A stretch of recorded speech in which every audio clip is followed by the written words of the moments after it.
book friends, what's up? How's it going? If you're new here to my channel, welcome. My name is Kat. I love to talk about the romance novels that I read here on my channel. I read all different romance tropes. While you're here, definitely go through below the screen right here, where my videos and playlists are, and go check out and see if I've done videos on any of your favorite authors. Also, don't forget to hit that subscribe button and give the video a thumbs up. It really does help my channel when you do that. And let's get into talking about today's book. Today's book is a TikTok made me read it. I joined TikTok earlier in the late spring, actually, early summer. And yeah, I'm hooked. I am. I love being in that creative space and seeing how authors share on that platform about their books. I love when they share like aesthetic TikToks and give you the mood of the book or the playlist, or they give you an introduction to the book, like with them speaking of the characters. It's just really fun. I am loving book talk over there, specifically romance book talk. And Ashley is the first book that I've read from a TikTok author who I met on TikTok. So today we're going to talk about Ashley K's book, Denim Blues. Oh, Macy's not in the room with me, so of course she's out in the living room barking at everyone walking by the house. Of course. Okay, I went and grabbed her. She's now laying at my feet, so hopefully she'll be quiet now. Denim Blues, and then the series, I think, is going to be a series. Don't quote me. I hope there's going to be another book.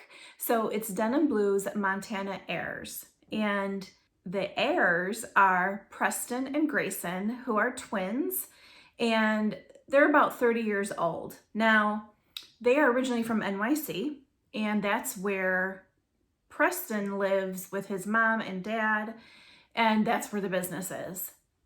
Grayson has moved for a long time now, 7 years or something like that, to Montana and has his own successful survivalist business out in Montana. I want to go to Montana, like on the bucket list. I want to go.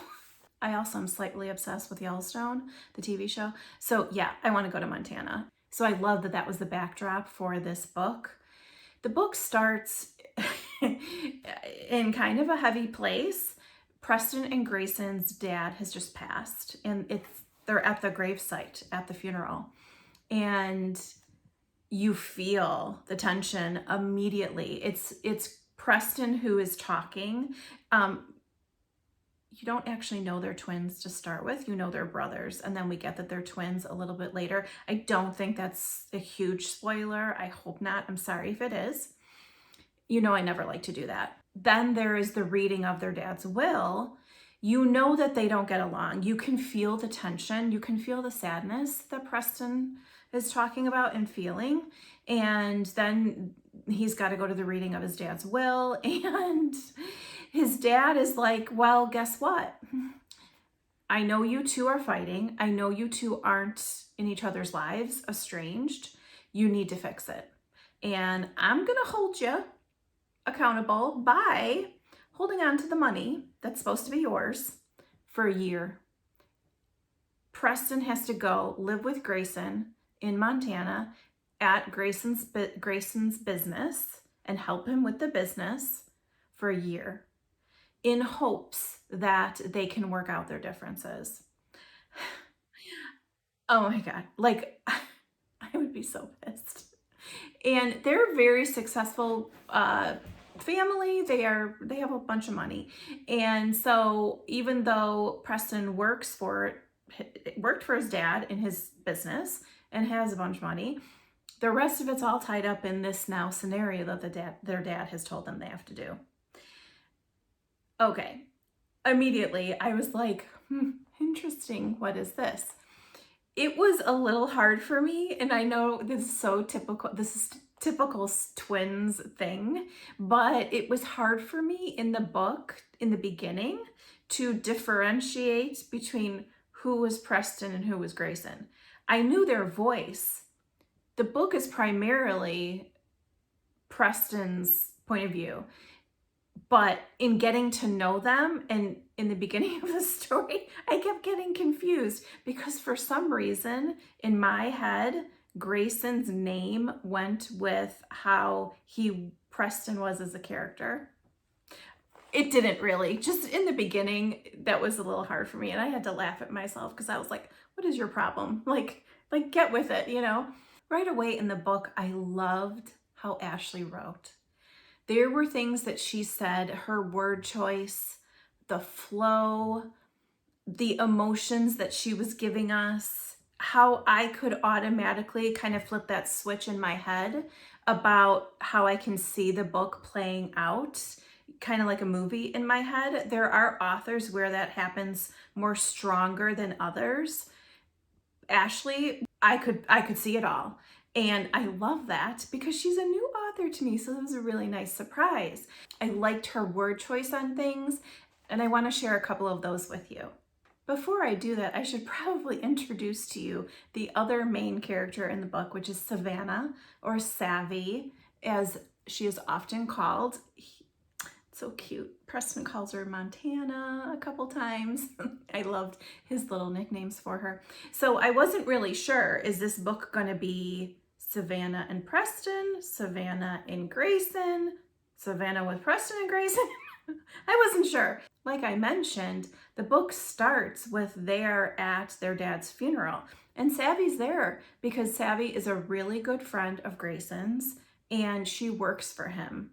They're very tight. They're very close friends. This is something that Savannah says while she's at the funeral for their dad. Spiked heels sink into the soggy grass, practically joining the bones below us. Okay. If you're a woman that's ever worn high heels to a funeral or to something outside, like a wedding where there's grass, and you know that feeling of when you're sinking in, right? I just thought that was perfect. And then a little bit later, Preston says, scanning the other guests, I hope my do not disturb sign is on full display. I mean, that's the vibe he's giving off. But you see what I mean? I really liked her word choices, and that continued throughout the whole book. I loved Savannah immediately. I really connected with her. She's just easy. She's a girl's girl. She has a really cool job at Grayson's business. I loved that about her. And then also the layers that Ashley writes and peels back with her, I super connected with. She has experienced her own loss. She has gone through a really rough patch in life and come out the other end, and she has perspective on that, and she knows she's at the other end. She can look back and be like, okay, I'm through it, and like I need to get on with where my life is going now. She's been through a rough divorce. There was so much to her that I connected with. I really liked her. And hello, she has the most badass car. She drives an old Mustang, and I freaking love that. This is what she says about Preston and Grayson. For being identical, I never had that knee-jerk reaction to Gray. He's certainly beautiful himself, but Preston's piercing gaze at the funeral sizzled right through me, like my dad's bacon on a griddle. See what I mean? He had that stern, broody vibe that drew me in. I'd be more curious if it wasn't for the fact that he looked ready to rearrange Gray's head on a pike. Remind me not to get in the middle of these two. And there's where it is. That passage is exactly where the book starts, and the feeling, and oh, I was so into it. So of course, Preston does go to Montana, and he loved his father, and he's like, well, I don't really have a choice, do I? And so he goes to Montana, and he is the city slicker showing up in the country living of Montana. And Ashley writes this whole thing about him flying there, and then him having to take another flight, and then the car that picked him up, and all of that was really kind of funny. But this is what he says about being there once he gets there. I'm an intruder here, an alien, a foreign entity that doesn't belong, like a virus floating around the body, latching onto anything familiar, or merely looking for a hostile takeover. I don't want to take over. I want to go back to the security of sky rises and streets full of strangers, no more worried about me than I am about them. We read right away about the attraction between Savannah and Preston. I was all in on that. I was falling for Preston right along with her. I loved the things that she said about him. I loved the kind of slow burn that they had, the kind of forbidden employee boss kind of thing going on. I was a smitten kitten right along with her. This is from Savannah's perspective. His scent rises off his body in waves, heady and intoxicating, like thunder and Armani. I take shallow breaths, my chest heaving from the imagined lack of oxygen. He's wearing Grayson's athletic wear, but it's too tight. The size difference wasn't that discernible until I view him up close. His muscles are completely defined through the dry-fit shirt, and the gym shorts leave no room for imagination. Crap, I don't mean to stare at his crotch, but he's so tall and I'm so short. He moves closer to me and I should back up, but I'm chained to the floor with no key in sight. See those words? Loved it. He leans down, his nose within touching distance of mine, and I smell the mint and coffee on his breath. Up close, his eyes are vibrant blue, while Grayson's are sky blue.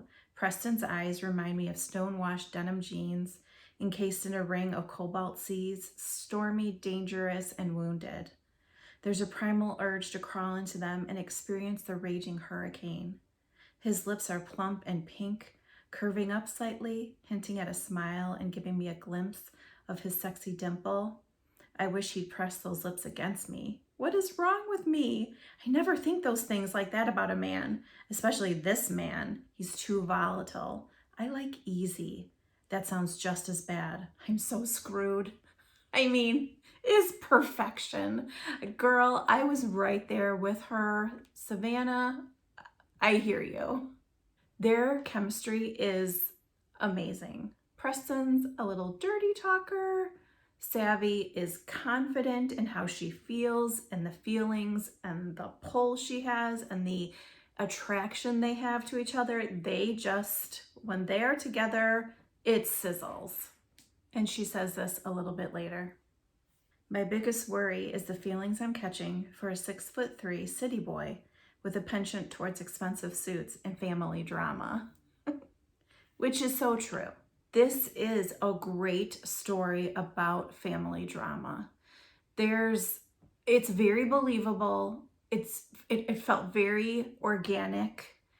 A love story really needs to feel grounded in some truth and not be so far-fetched for me to be able to really connect. And I thought Ashley did a great job with how she wrote that because it felt very true. There wasn't one time where I felt like Preston didn't have a right to all the feelings he felt. He 100% did. And on the flip side of that, what Grayson was going through, I was a little pissed at Grayson for a few different things, I have to say.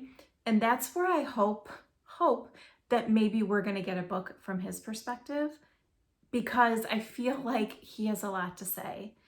He was a character that the focus of the book was Preston 100%, but Gray's got a lot to say, I feel like. And although he pissed me off in a lot of parts, I really liked him as well. The story is emotional. It's about family. It's about keeping secrets, loss, betrayal, making choices, falling in love, and really changing as a person. The older you get and the more time you have behind you, and gaining perspective on your life, where you want your life to go and where your life has been.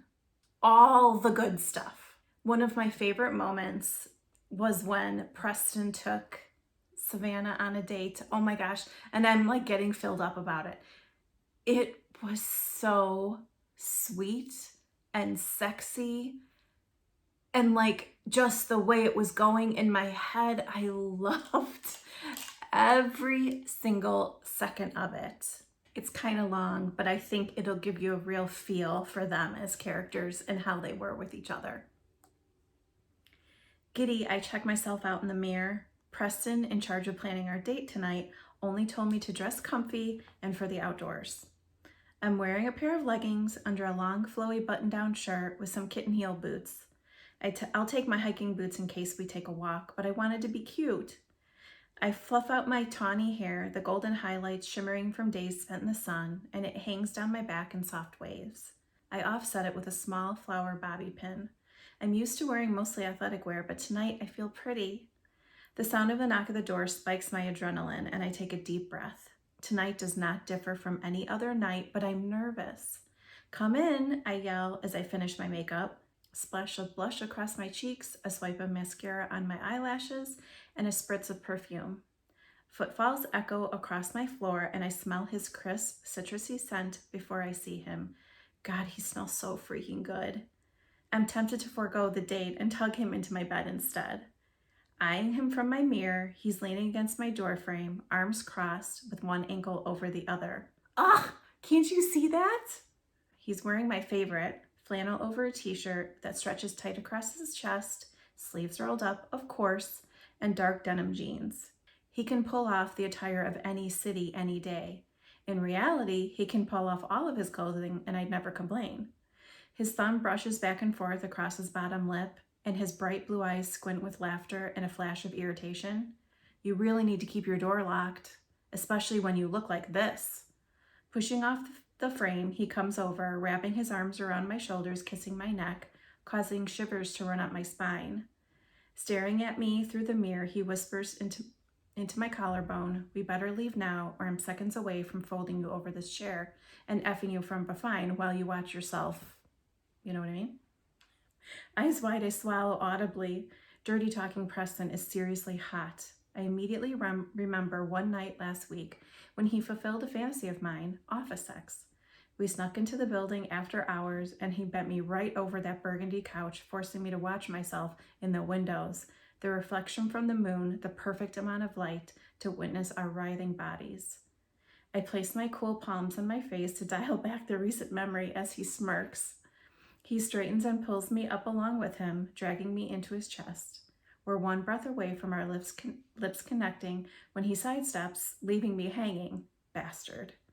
We gotta go or we'll be late. He taps his Timex and holds a hand out for mine.